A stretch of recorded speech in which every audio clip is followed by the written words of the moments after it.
내가 그리스도와 함께 십자가에 못 박혔나니 그런즉 이제는 내가 사는 것이 아니요 오직 내 안에 그리스도께서 사시는 것이라.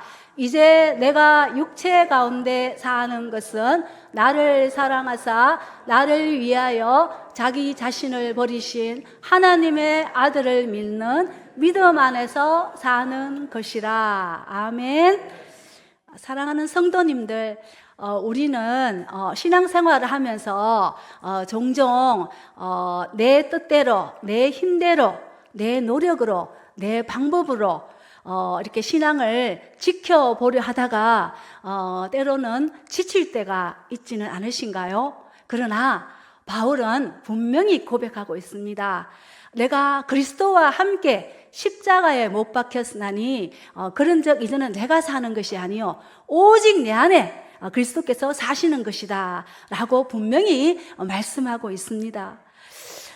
옛사람은 이미 십자가에 우리가 죽었고 지금은 내 안에 그리스도께서 사시며 앞으로는 믿음과 헌신으로 또 사는 삶이 남아 있다는 것입니다. 오늘 이 말씀을 통해서 성도님들의 마음에 감격과 헌신으로 또 다시 한번 새겨져서 또 새겨지길 바라면서 함께 말씀을 나누고자 합니다. 이 말씀은 우리의 신앙의 본질을 가장 잘 요약하고 있는 복음의 말씀입니다. 바울은 내가 그리스도와 함께 십자가에 못 박혔나니 라고 분명히 고백하고 있듯이 우리는 이미 예수님의 십자가에 못이 박혔습니다. 사랑하는 성도님들, 십자가에 못이 박혔다는 것은 무슨 의미일까요? 이것은 바로 옛사람이 죽었다는 것입니다. 내 고집, 내 자존심, 세상적인 욕심, 또 인정받고 싶은 마음, 이런 모든 것들이 다 십자가에서 달려 죽었다는 뜻입니다. 저희 가족 중에 한 명이 교정직에 근무하고 있는데 저한테 한 번씩 범죄자 이제 교도소의 생활을 한 번씩 말을 해줍니다. 그래서 어느 나라에서 범죄자가 사형 선고를 받고 나면 법적으로는 그날부터 죽은 사람으로 기록된다고 합니다. 현실에서는 아직 숨을 쉬고 살아있지만 이미 그 이름은 시민 명부에서 지워지고 사회적으로는 존재하지 않는 사람으로 인식이 된다고 합니다. 마찬가지로 예수님의 십자가 앞에서 우리의 옛사람은 이미 사형 선고를 받았고 더 이상 이 땅에 존재하지 않는 사람과도 같습니다. 우리는 여전히 옛사람이 살아있는 것처럼 느끼지만 하나님의 기록에는 이미 십자가에서 죽은 사람으로 또 죽은 존재로 선언이 된 것입니다. 사랑하는 성도님들, 아직도 내 안에 꿈틀대고 있는 자아가 있지 않으신가요? 내가 주인이다, 내가 하고 싶은 대로 한다, 그런 소리가 들리지는 않으십니까? 그러하시다면 내 안에 여전히 살아있는 나를 십자가에 못 박으셔야 합니다. 우리는 더 이상 죄의 종이 아닙니다. 마치 오래된 집을 이렇게 새로 짓기 위해서는 헌집을 깨끗하게 또 흔적도 없이 깔끔하게 허물어야 하듯이 우리의 옛사람도 십자가 앞에서, 주님 앞에서 옛사람이 흔적도 없이 죽었다고 고백될 때 새로운 삶이, 또 새로운 생명이 시작되는 것입니다. 그리고 바울은 이어서 고백합니다. 그런즉 이제는 내가 사는 것이 아니요 오직 내 안에 그리스도께서 사시는 것이다 라고 말씀합니다. 신앙생활은 내가 노력해서 예수님을 따라가는 것만이 아닙니다. 다시 말씀드리면 신앙생활은 단순히 예수님만을 위해 사는 삶이 아니라 더 근본적으로는 예수님께서 내 안에 사시는 것입니다. 그리하여서 내 안에 계시는 주님이 주인이 되셔서 또 나를 다스리는 삶, 통치하시는 삶을 살아야 한다는 의미입니다. 어떤 작자 미상의 분이 글을 썼는데 제가 그 글을 보고 한참 동안 많은 생각을 하게 되었던 적이 있습니다. 그 내용은 이런 것입니다. 그때 예수님께서 제자들을 데리고 산으로 올라가셔서 제자들을 둘러 앉히시고 이렇게 말씀하셨다. 마음이 가난한 사람은 행복하다. 하늘나라가 그들의 것이다. 온유한 사람은 행복하다. 자비를 베푸는 사람은 행복하다. 슬퍼하는 사람은 행복하다. 옳은 일에 줄인 사람은 행복하다. 박해를 받는 사람은 행복하다. 고통을 받는 사람은 행복하다. 하늘나라에서 상이 크니 기뻐하고 즐거워하라. 이렇게 말씀하시니까 베드로가 말했다. 이 말씀은 너무 귀하니까 글로 적고 싶습니다. 안드레가 말했다. 이 말씀은 외워야 하지 않을까요? 요한이 말했다. 이 말씀을 다른 제자들에게도 또한 전해야 하지 않을까요? 빌립이 말했다. 다른 제자들한테는 이런 것을 알려줄 필요가 있을까요? 마태가 말했다. 이제 하실 말씀이 다 끝나셨습니까? 유다가 말했다. 이 말씀이 현실과 어떤 관계가 있습니까? 그리고 그 자리에 참석했던 바리새인들 중에 한 사람이 이렇게 말을 했습니다. 예수에게 앞으로 하실 수업 계획서를 달라고 요청하면서 그 가르침의 최종 목표가 무엇이냐고 물었다. 그러자 예수님이 우셨다. 돌아보면 우리 때문에도 또 박사라 전도사 때문에도 예수님은 얼마나 많이 우셨을까요? 사랑하는 성도님들, 이처럼 내가 주인이 되어 사는 삶은 변화가 없습니다. 주님의 제자라고 해서 또 성경을 많이 읽었다고 해서 또 성경 공부를 한다고 해서 기도를 많이 한다고 해서 사람을 바꿀 수 있을까요? 절대로 못 바꿉니다. 이것은 삶의 한 부분이고 과정이지 마지막이 아니기 때문입니다. 예수님을 아는 것만으로 속 사람은 달라지지 않습니다. 내 안에 주님이 계실 때만 옛 사람이 죽어지고 새 사람으로 변화가 되는 것입니다. 요한복음 15장 4절에서 5절을 한 목소리로 합독하시겠습니다. 시작. 내 안에 거하라. 나도 너희 안에 거하리라. 가지가 포도나무에 붙어 있지 아니하면 스스로 열매를 맺을 수 없음 같이 너희도 내 안에 있지 아니하면 그러하리라. 나는 포도나무요 너희는 가지라. 그가 내 안에 내가 그 안에 거하면 사람이 열매를 많이 맺나니 나를 떠나서는 너희가 아무것도 할 수 없음이라. 아멘. 그렇다면 속 사람의 변화는 어떻게 가능할까요? 여름에 무더울 때, 너무 무더울 때 시원하게 샤워를 하고 나서 깨끗한 새 옷을 입듯이 속 사람은 예수님의 보혈로 깨끗이 씻어낼 때, 회개할 때 옛 사람은 죽고 속 사람이 나는 예수님이 주인이 되어 다스리는 삶을 살 수가 있습니다. 그리고 그가 내 안에, 내가 그 안에 거하면 아름다운 열매를 풍성히 맺을 수가 있게 됩니다. 우리가 잘 알고 있고 요즘 많이 부르는 곡이 있습니다. 가사가 너무 은혜로워서 제가 또 가슴에 와닿아서 제가 많이 부르는 곡입니다. 이런 가사의 내용입니다. 주여, 우린 연약합니다. 우린 오늘을 힘겨워합니다. 주 뜻 이루며 살기엔 부족합니다. 우린 연약합니다. 주여, 우린 넘어집니다. 오늘 하루 또 실수합니다. 주의 긍휼을 구하는 죄인입니다. 우린 주만 바라봅니다. 한없는 주님의 은혜 온 세상 위에 넘칩니다. 가릴 수 없는 주 영광 온 땅 위에 넘칩니다. 가사의 내용이 꼭 저의 모습과도 너무나 같아서 공감이 되고 그래서 자주 부르게 됩니다. 주는 완전합니다. 이 가사를 한번 의미하면서 함께 불러보도록 하시겠습니다. 주여 우린 연약합니다.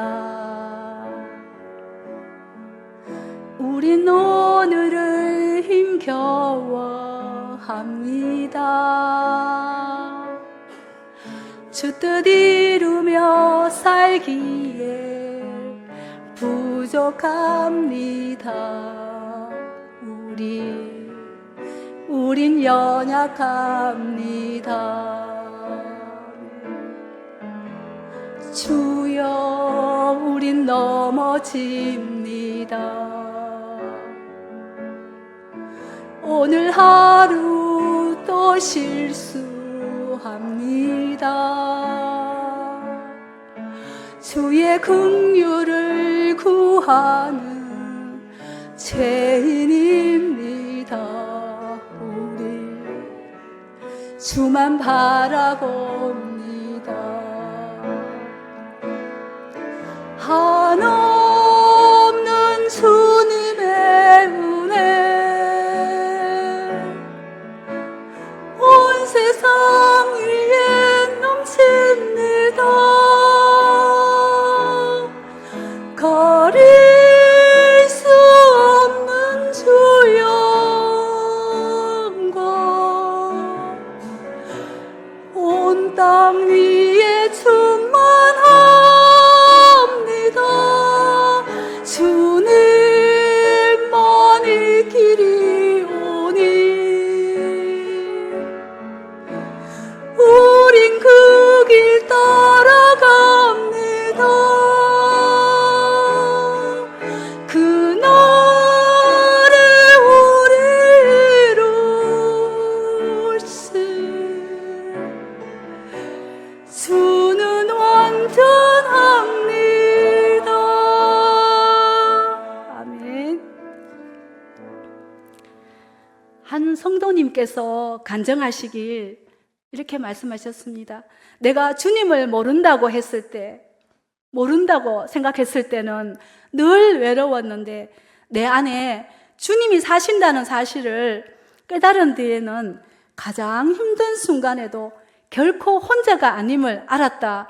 이렇게 말씀하시면서 눈물을 흘리셨습니다. 내 안에 계시는 주님 때문에, 우리 안에 계시는 주님 때문에 우리는 오늘도 은혜 가운데 살아갑니다. 고린도전서 3장 16절을 합독하시겠습니다.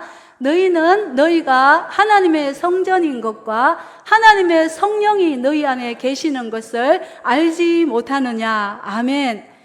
사랑하는 성도님들, 오늘 하루도 내 힘으로 버티지 마시고 내 안에 계시는, 내 안에 사시는 성령님의 은혜로 충만하셔서 날마다 새 사람으로 승리하며 살아가시길 바랍니다. 마지막으로 바울은 이렇게 고백합니다. 자막 보시면서 합독하시겠습니다. 시작. 이제 내가 육체 가운데 사는 것은 나를 사랑하사 나를 위하여 자기 자신을 버리신 하나님의 아들을 믿는 믿음 안에서 사는 것이라. 아멘. 사랑하는 성도님들, 우리가 이렇게 살 수 있는 이유가 무엇일까요? 바로 주님의 사랑 때문입니다. 예수님께서 나를 사랑하셔서 당신의 몸을 버리셨다는 사실이 우리의 삶의 원동력이 됩니다. 미국 기독교 역사에서 헌신과 순종의 상징적인 인물이 있습니다. 많이 들어보셨을 텐데 윌리엄 보든이라고 합니다. 그의 아버지는 보든 밀크라는 유제품 사업으로 큰 부를 축적한 재벌이었습니다. 그래서 윌리엄은 막대한 재산을 상속받을 자로 태어났습니다. 그리고 또 잘 자랐습니다. 16세에 고등학교를 졸업하고 졸업 선물로 또 아시아, 유럽, 아프리카 등 전 세계를 돌아다니면서 여행을 하던 중에 가난과 또 영적 빈곤을 목격하고 또 그때 마음의 깊은 부르심을 받아서 나의 생애를 그리스도를 위한 선교에 전 재산을 드려야겠다라는 결심을 했습니다. 그리고 명문대 시절에 또 매일 성경 읽기, 또 기도 훈련에, 또 운동에 참여하고, 또 여러 가지 선교, 또 빈민 이런 헌신, 이런 일에 헌신하고, 졸업 후에는 신학을 공부해서 또 중국 무슬림, 또 특히 간수성 사람들에게 복음을 전하려고 공부하던 중에 25세 때 뇌수막염에 걸려서 사망을 했습니다. 그는 성경의 맨 앞장에 이렇게 적었습니다. 아낌없이 드리고 뒤돌아보지 않고 후회 없이 살겠노라. 이렇게 기록해 두었습니다. 십자가 사랑, 예수님의 은혜를 경험한 사람은 윌리엄 보던처럼 감사와 헌신의 삶을 살 수밖에 없습니다. 그리고 전도의 또 삶을 살 수밖에 없습니다. 십자가의 사랑은 과거의 사건이 아니라 오늘을 살게 하고 미래를 이끌어가는 능력이고 원동력인 것입니다. 저자 바울 자신도 이렇게 고백합니다. 자막을 보시면서 다시 한번 합독하시겠습니다. 시작. 나를 사랑하사 나를 위하여 자기 자신을 버리신 하나님의 아들을 믿는 믿음 안에서 사는 것이라. 아멘. 이 말씀을 통해서 바울은 자신의 삶의 목적을 분명히 밝히고 있습니다. 그것은 나를 사랑하사 나를 위하여 자신을 버리시고 십자가의 고난을 담당하신 그리스도를 위해서 산다는 믿음의 고백을 하고 있습니다. 여기서 믿음 안에서 산다는 말은 1차적으로 자신을 위해서 살지 않는다는 뜻이지만, 보다 넓은 의미에서는 하나님의 말씀대로 사는 것, 즉 하나님 영광을 위해서 산다는 말씀입니다. 이러한 결심은 사도로서 복음 전파를 위해서 온갖 고난을 감수하며 죽기까지 헌신한 그의 모습을 통해서 구체화되었던 것을 우리는 너무나 잘 알고 있습니다. 고린도전서 1장 18절을 합독하시겠습니다. 함께 읽으시겠습니다. 시작. 미련한 것이요 구원을 받는 우리에게는 하나님의 능력이라. 아멘. 세상 사람들이 보기에는 어리석게 보이는 십자가가 사실은 놀라운 구원의 능력인 것입니다.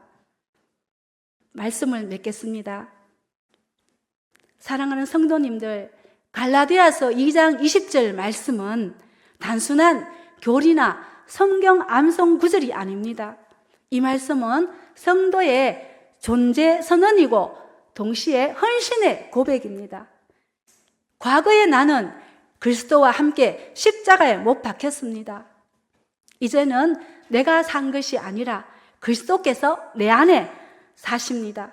그러므로 미래의 나는 죽기까지 나를 사랑하신 주님을 위해서 믿음으로 헌신하며 살아야 하는 것입니다. 오늘의 이 고백이 우리 모두의 고백이 되시길 소망합니다.